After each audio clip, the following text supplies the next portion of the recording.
tadi kan hanya 5 hal saja ya. 5 hal toh. Cepet. Ya. 5 hal untuk membangun kemesraan di dalam kehidupan keluarga kita, khususnya dengan suami istri ya. Ada satu hal yang setiap hari saya lakukan dan kami lakukan. Yang pertama adalah tadi seperti yang sudah disebutkan Pak Yus ya, saling mencium setiap malam. Berciuman. Hal terakhir yang saya lakukan sebelum tidur adalah mencium istri. Saling mencium setiap malam dan mengatakan I love you. Wah, itu penting, itu membangun kemesraan. Saudara, dulu kita nggak pernah lakukan itu, tidur aja lah pokoknya. Tapi hari-hari ini ketika kami melakukan itu menimbulkan sesuatu yang menggairahkan. Kadang-kadang saya pengennya dicium karena perjanjiannya gini, siapa yang terakhir naik ke ranjang itu yang mencium gitu, yang mencium dan seringkali supaya kita rebutan. dulu-duluan naik panjang. Melakukan apa gitu, begitu tahu dia sudah mau ranjang, saya lari. Hanya karena ingin dicium sampai segitunya. Ya. Tapi itu menyenangkan sekali kalau Bapak Ibu lakukan itu di rumah. Mulai malam hari ini lakukanlah. Itu menyenangkan sekali, membawa suasana berbunga-bunga. Lama-lama itu bukan menjadi kebiasaan sih buat kami, tapi menjadi kesukaan buat kami. Ya, itu ritual kami tiap malam. Tapi itu menjadi kesukaan ya. Hal yang kedua, tertawa konyol bersama. Kadang-kadang itu membuat sesuatu yang menggairahkan, membawa suasana yang menyenangkan dan tambah mesra gitu. Saya mau cerita satu hal ya. Seringkali saya memang membuat kekonyolan, bukan membuat kekonyolan yang memang konyol, enggak, tapi memang sengaja sih. Menurut saya sengaja gitu. Ya, pada dasarnya konyol memang. Nah, satu ketika saya enggak tahu pernah cerita enggak, di rest area ada toko sandal gitu. Ya, kami dalam perjalanan ke Semarang mampir ke rest area. Ada toko sandal. Saya nyoba sandal, saya bilang sandalku ini udah jelek gitu ya. Saya nyoba sandal, kemudian saya udah coba, saya nggak jadi beli gitu. Suami saya tanya, Pak Yus tanya, kok nggak jadi beli? Dia tanya gitu, sandal jepit gitu kan. Terus saya bilang, saya membuat kekonyolan supaya kita semua bisa tertawa bersama dan perjalanan kita makin menyenangkan gitu. Ya. Saya langsung ngomong, iya, badan aja udah berat, ditambahin sandal yang berat. Itu kan sesuatu yang konyol, jadi mentertawakan diri kita jadi sendiri. Jadi memang gitu. Sandalnya itu agak berat. Agak tebal. Dia sembari dia pergi dari tempat jual sandal, dia ngomong begini, wong bawa badan sendiri aja berat, ngapain saya beli sandal berat gitu. Nah, saya itu tertawa karena dia ini memang kelebihan berat badan. Ya, sebelah. Jadi gini loh Bapak Ibu, yang bikin lucu itu adalah istri saya itu mengalami sindrom kelebihan berat badan. Kelebihan berat badan. Berat badannya itu tidak ideal. Jadi kelebihan berat badan. Lalu dia sambil ngomel, wong bawa badan sendiri aja udah keberatan, kok sandalnya ikutan berat. Nah, itu kan hal yang lucu. Itu kekonyolan, itu membuat tertawa bersama. Ngomong-ngomong hampir tiap hari begitu tuh. Tapi kamu seneng kan? Ada hiburan. Nah, itu membawa sesuatu yang lebih menyenangkan gitu ya, kemesraan gitu ya. Kan kadang-kadang dia juga konyol. Serius nih orang gini. Tahu saya orang yang wajar, normal dan masuk akal. Kapan-kapan ngajak anak kita ke sini ya. Ya, anak-anak kita belum kita ajak. Ya. Kemudian yang ketiga, tidak membandingkan dengan orang lain. Kalau kita membandingkan dengan orang lain, Bapak Ibu, kalau kita ingin mesra dengan pasangan kita, jangan kita membanding-bandingkan dengan orang lain. Misalnya suami membandingkan istrinya dengan istri orang lain atau dengan wanita lain, itu amat sangat menyakitkan dan membuat orang tadi suasananya enak tiba-tiba bisa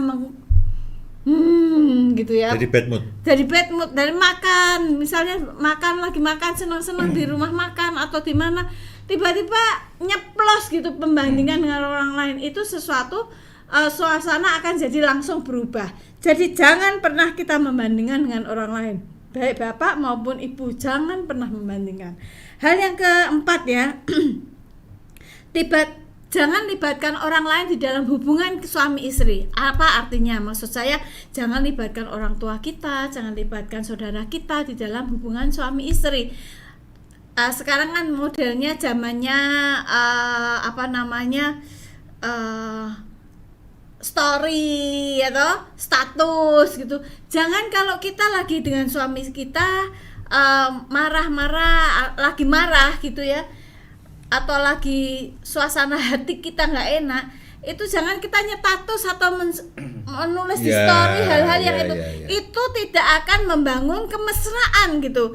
Tapi kalau ketika kita seperti tadi Pak Yus sudah bilang, terus terang, belajar terus terang, ambil waktu untuk terus terang, tapi jangan status, jangan pasang status, jangan pasang story.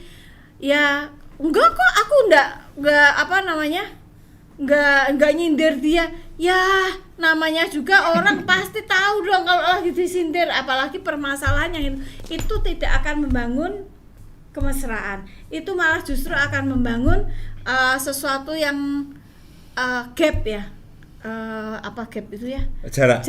Membangun jarak antara pasangan suami istri. Kalau kita ingin membangun kemesraan, jangan libatkan orang lain di dalam hubungan kita. Kemudian yang terakhir, saling menyapa sepanjang hari. Meskipun seandainya salah satunya sedang keluar kota ya. Kita mesti saling menyapa. Halo, apa kabar? Kamu lagi ngapain, Pak? Kamu lagi ngapain, Ma? Salinglah menyapa dan di kata-kata I love you. Kadang-kadang suami saya kasih motion cinta gitu ya. Itu akan membangkitkan kemesraan kita satu dengan yang lain. Ada 5 hal ya. Katakan I love you dan saling berpelukan, kemudian berciuman dan I love you, kemudian tertawa konyol bersama. Kadang-kadang butuh loh saudara, betul-betul tertawa konyol bersama, mentertawakan kekonyolan kita, mentertawakan kebodohan kita bersama. Kemudian tidak membandingkan dengan orang lain. Kemudian yang keempat ada saling tidak libatkan orang lain di dalam hubungan kita. Dan yang kelima, saling menyapa atau setiap hari ya. Ya mungkin saya ingin tambahkan yang tadi Bu Indah itu mentertawakan kekonyolan atau sebuah kekeliruan bersama. Nah menurut saya begini, saya ingin perluas sudut pandangnya. Nah dalam kehidupan kita ini kan tidak pernah terlepas dari kesalahan atau masalah atau problem. Nah alih-alih setiap masalah atau problem atau setiap keadaan itu menimbulkan kemarahan, kenapa kita tidak jadikan itu sebagai sebuah bahan tertawaan saja? Loh, ya kadang-kadang kita lebih rileks begitu. Ya kita lebih rileks, gelas tersemplak pecah, ya sudahlah.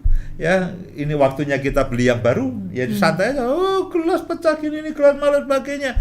Nah ada hal-hal itu yang kita tanpa undang itu acap kali terjadi dalam kehidupan rumah tangga kita.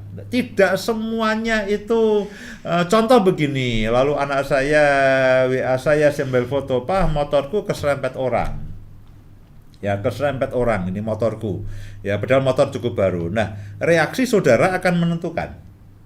Loh kamu taruh di mana, caranya gimana, kamu mengendarai motornya tidak betul, ini begini dan sebagainya. Kita bisa marah-marah atau kita bisa ya sudahlah. Ya yang namanya motor sebesar itu ya baret ya pasti baret. Ya nanti kalau sudah lama udah bosen ya sudah beli lagi. Selesai. Nah, kadang-kadang tidak semua hal itu harus dibawa ke dalam meja penghakiman, itu tidak harus. Ya, kita karena banyak perniknya di dalam rumah tangga itu, banyak pernak-perniknya, banyak kekeliruannya, banyak hal yang tidak seperti yang kita inginkan. Nah, kalau kita bawaannya itu marah melulu, sepanjang hari kita bisa marah. Dan itu akan merusak hubungan, itu akan merusak kemesraan, itu akan merusak keintiman kita semuanya. Jadi kemesraan memang bukan hal yang paling pokok, tapi tanpa kemesraan, kehidupan rumah tangga kita akan hambar, dingin, dan mudah panas. Dan mudah panas. Dan kemesraan harus dibangun, ya, dengan apa yang kita udah sampaikan tadi, supaya apa, kemesraan itu makin bertambah porsinya, dan itu akan menjadi bumbu cinta yang menyenangkan, dan keluarga kita akan menjadi penuh dengan gelak tawa, penuh dengan senyum, penuh dengan canda, penuh dengan pembicaraan yang hangat dan menyenangkan.